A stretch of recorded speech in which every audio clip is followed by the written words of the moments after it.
సంక్రాంతి బరిలో బాలయ్య, గోపీచంద్ మలినేని ప్లేస్ లో హరీష్ శంకర్. నిర్మాత నాగవంశీ ప్లాన్ ఏంటి?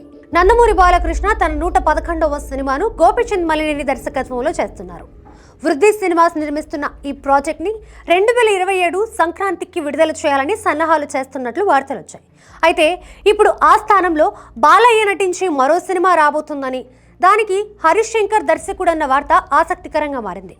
బాలకృష్ణ హరీష్ శంకర్ కాంబినేషన్లో సినిమా అని గతంలోనే వార్తలు వచ్చాయి.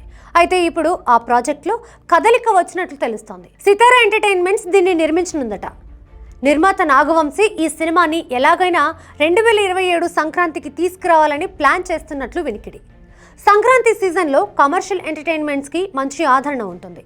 అందుకే బాలకృష్ణ హరీష్ శంకర్ కాంబోలో అన్ని కమర్షియల్ ఎలిమెంట్స్తో ఒక మంచి ఎంటర్టైనర్ని ప్లాన్ చేస్తున్నారు. ఇప్పటికే హరీష్ శంకర్ స్టోరీ లైన్ చెప్పగా బాలయ్యకు నచ్చినట్లు సమాచారం. హరీష్ శంకర్ ప్రస్తుతం పవన్ కళ్యాణ్తో ఉస్తాద్ భగత్ సింగ్ సినిమా చేస్తున్నారు. ఇది మార్చి 26న ప్రేక్షకుల ముందుకు రానుంది.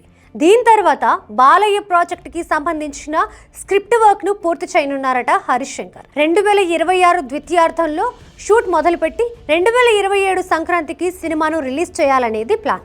వచ్చే సంక్రాంతికి బాలకృష్ణ హరీష్ శంకర్ సినిమా వస్తే మరి ఎన్బీకే 111 పరిస్థితి ఏంటనే చర్చ నడుస్తుంది.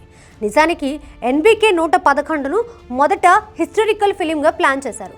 ఆ తర్వాత గ్యాంగ్స్టర్ ఫిలింగా మార్చారు. హిస్టరికల్ ఫిలిం కాకపోవడంతో భారీ సెట్స్, విఎఫ్ఎక్స్ వర్క్తో అవసరం ఉండదు కనుక ఎక్కువ సమయం పట్టకపోవచ్చు.